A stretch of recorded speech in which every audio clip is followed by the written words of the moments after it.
예수님께서 제자들과 베다니를 출발하여 예루살렘으로 오셨습니다. 예수님께서는 오늘 마가복음 11장에 보면 멀리서 잎사귀가 무성한 무화과를 보시고 시장길을 달랠 만한 과일을 기다리셨습니다. 그러나 가까이 와 보니 무화과는 무성한 잎사귀 외에 아무것도 없었다라고 성경은 말하고 있습니다. 아직 무화과가 열매를 맺을 철이 아니었다라고 기록하고 있지만 예수님께서는 그 무화과 나무를 보시고 이렇게 말씀하십니다. 이제부터 영원토록 사람이 내게서 열매를 따먹지 못하리라 라고 말씀합니다. 예수님이 잎사귀는 무성한데 열매가 없는 무화과를 통하여서 제자들에게 가르침을 주시려고 이런 말씀을 하셨습니다. 사람이 먹을 만한 열매를 맺지 못한 무화과는 하나님의 저주를 받은 나라의 죄와 또 부패를 상징합니다. 예수님이 저주하신 무화과 나무는 잎사귀가 무성해 열매가 있을 것 같은데 전혀 없는 곧 사람의 눈을 속이는 나무입니다. 말은 그럴싸하게 하면서 그의 삶이 신앙의 열매가 가득할 것 같은데 아무런 열매가 없는 사람을 상징합니다. 또한 이 무화과 나무의 이야기는 성전 이야기를 감싸며 대칭을 이루고 있습니다. 예수님께서 성전을 무효화하셨다는 것을 의미합니다.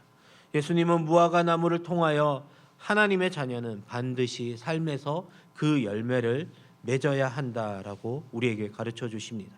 아무리 우리가 기도를 많이 하고 또 찬양과 예배를 많이 드려도 우리의 삶을 통하여서 하나님의 선한 열매를 맺지 못한다라면 우리는 다시 우리의 삶을 뒤돌아보며 우리가 회개할 것은 없는지 찾아봐야 될 줄로 믿습니다. 성도는 하나님이 시냇가에 심은 나무와 같아서 때를 따라 열매를 맺어야 되는 줄로 믿습니다. 제자들이 이제 예수님께서 무화과 나무를 그렇게 저주하시고 그 다음 날에 예루살렘에 돌아오는 길에 전날 보았던 무화과 나무가 뿌리째 마른 것을 보게 되었습니다. 그리고 예수님 무화과 나무가 말랐습니다 라고 이야기를 합니다. 무화과 나무가 뿌리째 마른 것은 이스라엘의 열매 맺지 못함이 예루살렘 성전 파괴로 이어질 것이라는 것을 의미하고 있습니다. 그러나 무화과 나무가 마른 것을 제자들이 보고 예수님께 얘기할 때에 예수님은 다른 것을 이야기하시는 것이 아니라 가장 먼저 이렇게 말씀하십니다. 하나님을 믿으라 라고 말씀하고 있습니다. 하나님을 믿으면 이 산더러 바다에 던져지라 할지라도 그대로 된다라고 말씀하고 있습니다.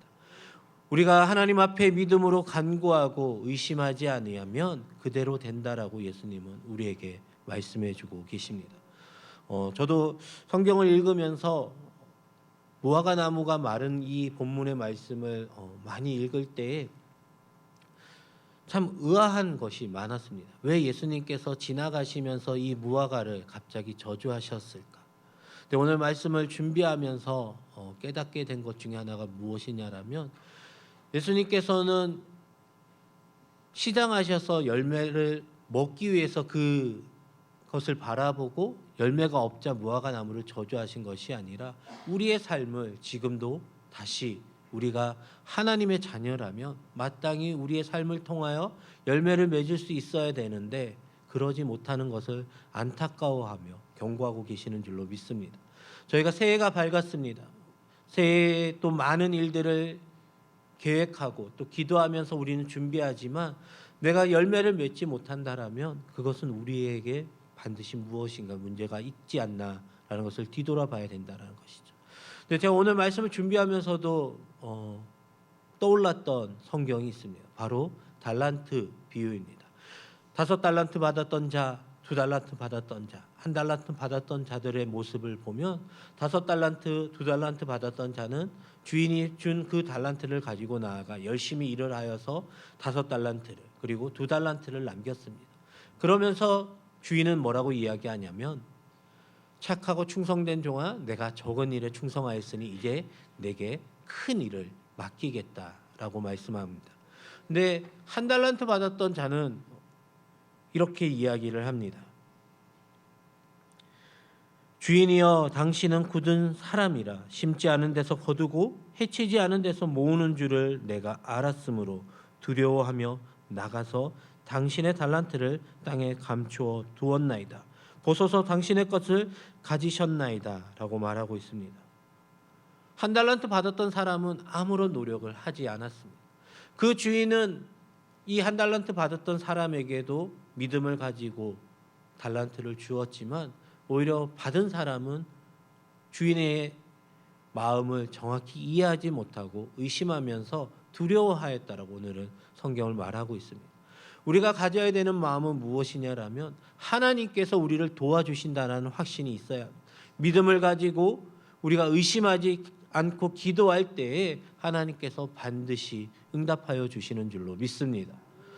저희도 교구를 섬겨보면 아마 우리 여기 앉아 계신 성도님 가정들도 마찬가지겠지만 어떤 가정이 은혜 받느냐라면 또 어떤 가정이 기도의 제목을 응답받느냐라면 앞에 나와서 또 신방을 하는 목사님이 누구냐에 따라서 달라지는 것이 아니라 내가 얼마만큼 믿느냐 그리고 내가 얼마만큼 의심하지 않고 그 말씀을 그대로 아멘으로 받아들이느냐에 우리의 믿음에 달려있는 줄로 믿습니다. 예수님께서 우리에게 말씀하시는 것이 기도하고 구하는 것은 받은 줄로 믿으라라고 말하고 있습니다.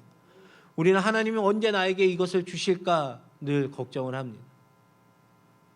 오랫동안 기도하는 기도의 제목들, 특별히 저희가 오늘 러빙 축제의 마지막 날인데 한 영혼을 구원하기 위해서 오랫동안 우리는 기도합니다.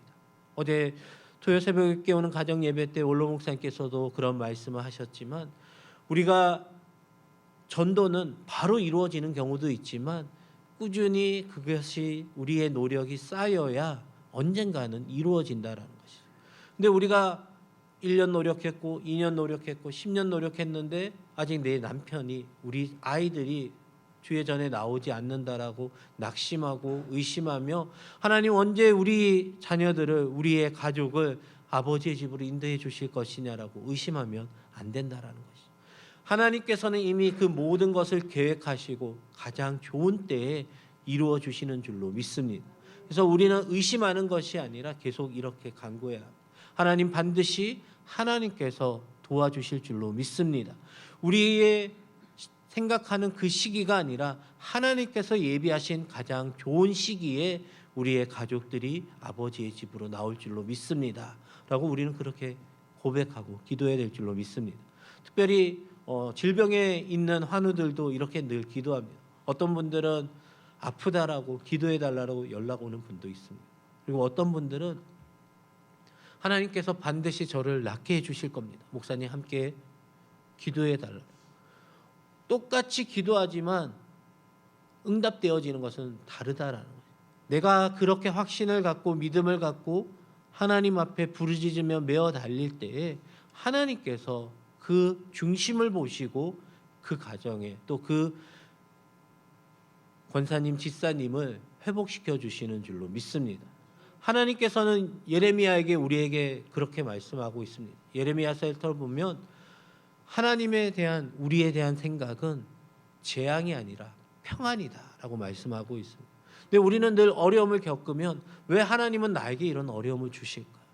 왜 하나님은 다른 사람들은 잘 되게 해주시는데 나에게는 이런 어려움을 주실까라는 생각들을 우리는 하게 된다는. 제가 새벽에도 몇 번 말씀을 드렸지만 저는 그러한 마음을 가지고 있습니다. 내가 어려움을 겪으면 하나님께서 나를 내 믿음을 귀하게 여겨주셔서 오히려 나로 하여금 그 아픔에 있는 사람들의 마음을 이해할 수 있도록 내게 그 어려움을 통하여서 그들을 위해서 더 기도할 수 있는 마음을 중보자로 세워주시는 줄로 믿습니다. 우리가 어려움을 겪어보지 않은 그 아픔을 가지고 내가 그 상황을 충분히 이해한다라고 이야기할 수 있는 사람은 솔직히 감이 없다라고 생각을 합니다. 그러나 우리가 예수님을 통하여서 위로받는 것은 무엇이냐라면 이미 예수님께서는 이 땅에 오셔서 가장 우리가 당하는 모든 아픔보다 더 큰 아픔을 당하셨기 때문입니다. 우리는 아무리 어려움을 당하여도 내가 아무 죄 없는데도 불구하고 다른 사람의 죄 때문에 가장 사랑하는 나의 아들을 그리고 내 목숨을 내어주지는 않는다라는 거예요. 그러나 하나님은, 예수님은 바로 우리의 죄 때문에 하나님이 사랑하시는 가장 독생자 예수 그리스도를 우리에게 우리의 죄를 사하여 주시기 위해 십자가에 달리게 하셨습니다. 그리고 예수님께서도 이 잔을 내게서 옮기실 수 있거든 옮겨달라고 말씀하셨지만, 그리고 나중에 뭐라고 기도하셨냐라면 그러나 나의 원대로 마옵시고 아버지의 뜻대로 하옵소서.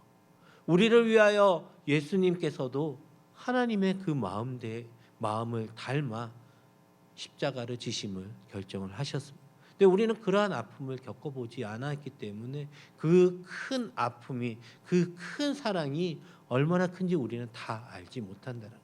그렇기 때문에 우리는 늘 아무리 어려워도 내가 가장 큰 은혜를 받은 사람이고 내가 가장 큰 사랑을 받은 사람임을 늘 기억해야 된다는 거예요. 하나님께서 나를 가장 사랑하셔서 죄에 그냥 두시지 않고 나를 건져주셨습니다. 내가 죄에서 헤매이며 방황하도록 그냥 두신 것이 아니라 나를 아버지의 집으로 불러주셨다라는 거예요. 그래서 우리는 주의 전에서 기도만 할 수 있어도, 아버지 집에 나와서 찬양만 할 수 있어도 우리는 늘 우리의 입술에 있어야 되는 말은 무엇이냐라면 하나님 감사합니다. 하나님, 제가 아버지 집에 있을 수 있는 거, 하나님 제가 주의 성전에 나와 주님 앞에 눈물로 기도할 수 있는 거 얼마나 감사한지 모릅니다. 그리고 우리는 그렇게 고백해야 될 줄로 믿습니다. 아직도 코로나 이후로 저희가 병원 신방이 많이 막혀 있습니다. 그래도 많은 분들이 사모함이 있으셔서 저도 이제 병원 신방을 할 때 어떻게 하냐라면, 이제 저희가 큰 병원들은, 종합병원들은 저희가 병실은 올라갈 수도 없고요. 그래서 아픈 분들이 어떻게 해서 신방을 받냐, 어떻게 기도를 받냐 하면, 물론 전화로도 받으시는 경우도 있지만 그래도 직접 만나서 또 손을 붙잡고 기도하기 원하시는 분들은 저희가 이제 병원에 가면, 이제 어떤 분들은, 제가 금요일 날도 병원 신방을 갔다 왔었는데 호스를 다 끼시고 휠체어를 타고 내려오십니다. 그러니까 너무 제가 마음이 안타까운 거죠. 이렇게 힘드신 분이, 저희가 병실 가서 예전에는 같이 기도했었는데 지금은 이제 올라갈 수가 없으니까 그분들이 고생해서 내려오셔서 잠깐 같이 우리가 기도할 때에 저는 근데 또 한편은 그런 마음들이 있어요. 그렇게 사모할 때에 하나님께서 그분을 반드시 고쳐주시는 것은 아닐까, 그런 믿음으로 늘 나아가거든요. 그래서 우리는 우리 마음에 가져야 되는 것은 하나님 앞에 간구하고 기도하는 것, 하나님 반드시 응답하여 주신다라는. 근데 우리가 언제 의심이 드냐라면, 처음 기도할 때는 아무도 의심하지 않습니다. 하나님 반드시 내 기도 들어주시겠지. 근데 이 기도가 시간이 지나도 응답되어지지 않으면 과연 하나님 진짜 내 기도 들어주시는 것이 맞는가라는 의심이 자꾸 내 마음에 올라온다라. 근데 예수님께서는 분명 우리에게 말씀하셨습니다. 때와 시기는 너희의 알 바 아니요 아버지께 달려 있다라는. 언제 무슨 일이 하나님께서 응답하여 주시고 이루어지는지 저희는 다 알 수 없습니다. 그러나 우리가 간구하고 그리고 믿어야 되는 것은, 하나님께서 천지 만물을 창조하신 그 창조주 하나님께서 나의 삶에 있어서 가장 좋은 때에 나의 기도의 제목을 응답하여 주시는 줄로 믿습니다. 특별히 저도 교구를 이제 가면 늘 이제 교구가 바뀌면 늘 조사하는 것들이 있습니다. 참 많이 조사를 하는데 1년 동안 기도할 분들을 이제 파악하고 또 상황도 익히기 위해서 구역장님들 통해서 상황들, 뭐 아픈 분들, 군대에 가 있는 자녀들, 해외 유학생들 이렇게 쭉 조사를 하면서 꼭 조사하는 게 무엇이냐면, 믿음의 가정을 이루기 위해서 기도하는 자녀들을 많이 조사를 합니다. 근데 예전에는 그래도 30대 정도만 돼도 이제 곧 결혼하겠지. 근데 주위에 결혼 안 하는 친구들이 많다 보니까 이제 결혼하는 시기가 서서히 계속 늦어지고 있습니다. 그래서 교구에도 보면 30대에만 결혼해도 뭐라고 얘기하시냐면 빨리 갔다 하고 얘기하시는 거예요. 근데 그러다 보니까 어느 분들이 있냐라면 40대 자녀들이 이제 결혼하지 않고 또 있으면 참 간절히 부모님들 기도합니다. 근데 제가 지난번 교구에서 보면서 깨닫게 된 것이 한 가지가 있습니다.